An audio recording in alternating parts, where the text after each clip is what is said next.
Nissan Versa 2020 map light replacement.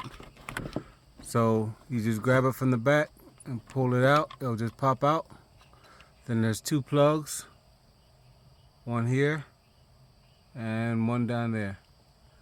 And the way you get these plugs out, there's these push buttons in the back. You just push it down and pull out. Both of them are like that. Push down and pull out. Now, once you have it out,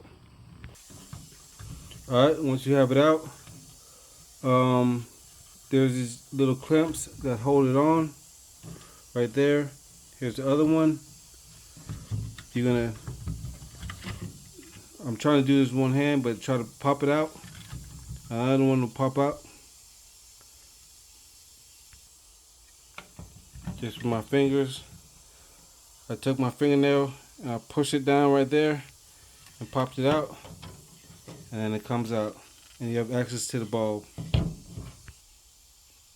There's a picture of the bulb. I don't know what side. I guess it's E4. E4. But I'm putting LEDs in mine. I'm putting LEDs in them. But just to let you know, these LEDs are polarized. So if it's not in the right direction, pull it out and turn it around. And that's it. But I will change that out because I see they're different temperature. I'll make sure they're the same temperature. But that's it. Thanks for watching.